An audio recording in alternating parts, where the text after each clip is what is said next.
అందరికీ వందనాలు. ఈరోజు బైబిల్ రీడింగ్లో లేవియ కాండము 3వ అధ్యాయం నుండి. అతడు అర్పించినది సమాధాన బలి అయిన ఎడల, అతడు గోవులలోనిది తీసుకుని వచ్చిన ఎడల, అది మగదే గాని ఆడుదే గాని యెహోవా సన్నిధికి నిర్దోషమైన దానిని తీసుకొని రావలెను. తాను అర్పించు దాని తల మీద తన చెయ్యి ఉంచి ప్రత్యక్షపు గుడారం యొక్క ద్వారమున దానిని వధింపవలెను. యాజకులకు అహరోను కుమారులు బలిపీఠము చుట్టూ దాని రక్తమును ప్రోక్షింపవలెను. అతడు ఆ సమాధాన బలి పశువు యొక్క ఆంత్రముల లోపలి క్రొవ్వును, ఆంత్రముల మీది క్రొవ్వు అంతటిని, 2 మూత్ర గ్రంథులను, వాటి మీదను డొక్కల మీదనున్న క్రొవ్వును, కాలేజము మీదను మూత్ర గ్రంథుల మీదనున్న వపను యెహోవాకు హోమముగా అర్పింపవలెను. అహరోను కుమారులు బలిపీఠము మీద అనగా అగ్ని మీద కట్టెలపైనున్న దహన బలి ద్రవ్యము పైని దానిని దహింపవలెను. అది యెహోవాకు ఇంపైన సువాసన గల హోమము. యెహోవాకు సమాధాన బలిగా ఒకడు అర్పించినది గొర్రె మేకలలోనిదైన ఎడల, అది మగదే గాని ఆడుదే గాని నిర్దోషమైన దాన్ని తీసుకొని రావలెను. అతడు అర్పించు అర్పణము గొర్రెపిల్ల అయిన ఎడల యెహోవా సన్నిధికి దానిని తీసుకొని రావలెను. తాను అర్పించు దాని తల మీద అతడు తన చెయ్యి ఉంచి ప్రత్యక్షపు గుడారం ఎదుట దానిని వధింపవలెను. అహరోను కుమారులు బలిపీఠము చుట్టూ దానికి రక్తమును ప్రోక్షింపవలెను.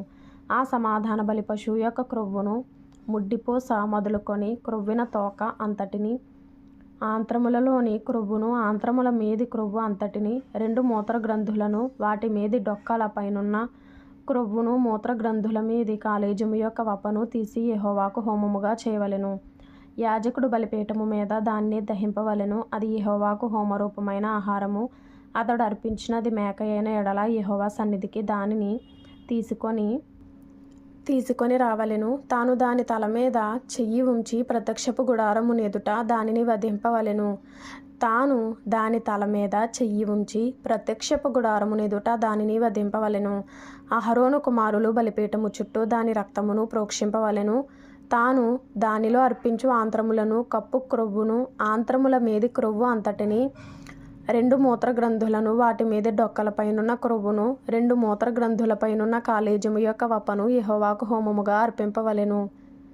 యాజకుడు బలిపీఠము మీద వాటిని దహింపవలెను. క్రొవ్వు అంతయు యెహోవాదే. అది సువాసన గల హోమరూపమైన ఆహారము. మీరు క్రొవ్వునైనను రక్తమునైనను తినకూడదు. అది మీ తరతరములకు మీ నివాస స్థలములన్నిటిలోనూ నిత్యమైన కట్టడ. తరువాత లేవియ కాండము 4వ అధ్యాయం నుండి. మరియు యెహోవా మోషేకు ఇలాగు సెలవిచ్చెను. నీవు ఇశ్రాయేలీయులతో ఇట్లనుము, యెహోవా ఆజ్ఞలన్నిటిలో దేని విషయమైనను ఎవరైనా పొరబాటున చేయరాని కార్యములు చేసి పాపి అయిన ఎడల ఎట్లనగా, ప్రజలు అపరాధులగునట్లు అభిషిక్తుడైన యాజకుడు పాపము చేసిన ఎడల, తాను చేసిన పాపమునకై నిర్దోషమైన కోడెదూడను యెహోవాకు పాప పరిహారార్థ బలిగా అర్పింపవలెను. అతడు ప్రత్యక్షపు గుడారం యొక్క ద్వారమునకు యెహోవా సన్నిధిని ఆ కోడెను తీసుకొని వచ్చి, కోడె తల మీద చెయ్యి ఉంచి యెహోవా సన్నిధిని కోడెను వధింపవలెను. అభిషిక్తుడైన యాజకుడు ఆ కోడె దూడ రక్తములో కొంచెము తీసి ప్రత్యక్షపు గుడారమునకు దానిని తేవలెను. ఆ యాజకుడు ఆ రక్తములో తన వ్రేలు ముంచి పరిశుద్ధ మందిరము యొక్క అడ్డతర ఎదుట రక్తములో కొంచెము 7 మారులు యెహోవా సన్నిధిని ప్రోక్షింపవలెను. అప్పుడు యాజకుడు ప్రత్యక్షపు గుడారములో యెహోవా సన్నిధినున్న సుగంధ ద్రవ్యముల ధూపవేదిక కొమ్ముల మీద ఆ రక్తములో కొంచెము చమీరి ప్రత్యక్షపు గుడారం యొక్క ద్వారమునొద్దనున్న దహన బలిపీఠము అడుగున ఆ కోడె యొక్క రక్తశేషమంతయు పోయవలెను. మరియు అతడు పాప పరిహారార్థ బలి రూపమైన ఆ కోడె క్రొవ్వు అంతయు దాని నుండి తీయవలెను. ఆంత్రములలోని క్రొవ్వును, ఆంత్రముల మీది క్రొవ్వు అంతటిని, మూత్ర గ్రంథులను, వాటి మీద డొక్కల పైనున్న క్రొవ్వును, మూత్ర గ్రంథుల పైనున్న కాలేజము మీది వపను సమాధాన బలియకు ఎద్దు నుండి తీసినట్లు దీని నుండి తీయవలెను. యాజకుడు దహన బలిపీఠము మీద వాటిని ధూపము వేయవలెను. ఆ కోడె యొక్క శేషమంతయు అనగా దాని చర్మము, దాని మాంసమంతయు, దాని తల, దాని కాళ్ళు, దాని ఆంత్రములు, దాని పేడ, పాలెము వెలుపల బూడిదను పారపోయి పవిత్ర స్థలమునకు తీసుకొని పోయి అగ్నిలో కట్టెల మీద కాల్చివేయవలెను. బూడిదే పారిపోయు చోట దానిని కాల్చివేయవలెను.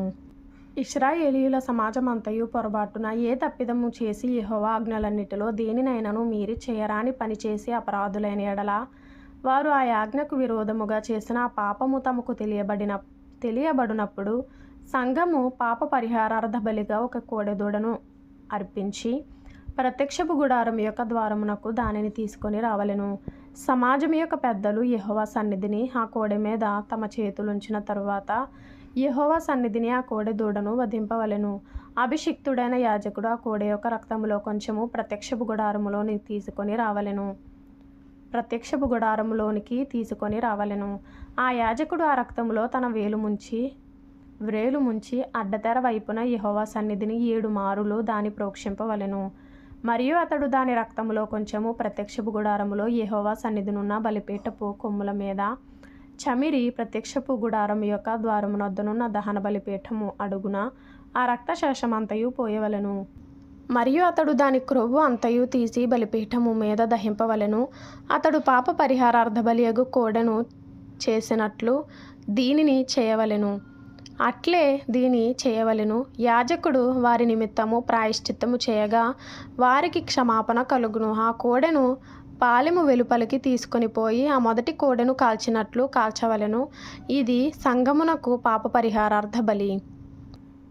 అధికారి పొరబాటున పాపము చేసి తన దేవుడైన యెహోవా ఆజ్ఞలన్నిటిలో దేనినైనను మీరి చేయరాని పనులు చేసి అపరాధి అయిన ఎడల, అతడు ఏ పాపము చేసి పాపి ఆయనో అది తనకు తెలియబడిన ఎడల, అతడు నిర్దోషమైన మగ మేకపిల్లను అర్పణముగా తీసుకొని వచ్చి ఆ మేకపిల్ల తల మీద చెయ్యి ఉంచి దహనబలి పశువును వధించు చోట యెహోవా సన్నిధిని దానిని వధింపవలెను.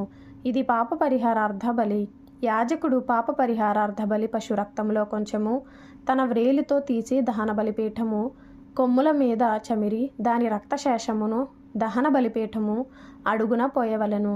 సమాధాన బలి పశువు యొక్క క్రొవ్వు వలె దీని క్రొవ్వు అంతయు బలిపీఠము మీద దహింపవలెను.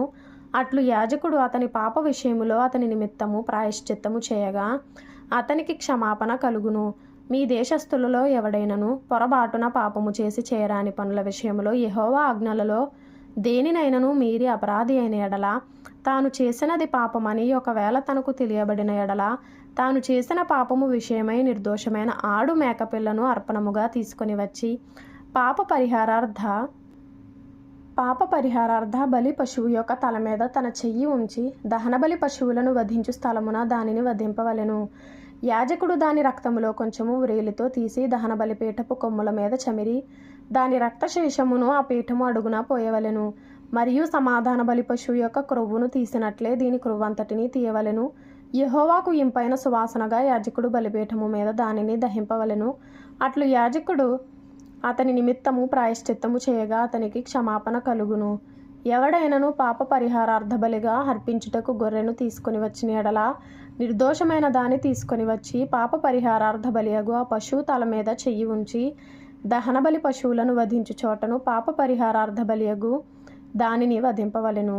యాజకుడు పాప పరిహారార్థ బలియగు పశువు రక్తములో కొంచెము తన వ్రేలితో తీసి దహన బలి పీఠపు కొమ్ముల మీద చమిరి ఆ పీఠము అడుగున ఆ రక్తశేషమంతయు పోయవలెను. మరియు సమాధాన బలి పశువు యొక్క క్రొవ్వును తీసినట్లు దీని క్రొవ్వు అంతయు తీయవలెను. యాజకుడు యెహోవాకు అర్పించు హోమముల రీతిగా బలిపీఠము మీద వాటిని ధూపము వేయవలెను.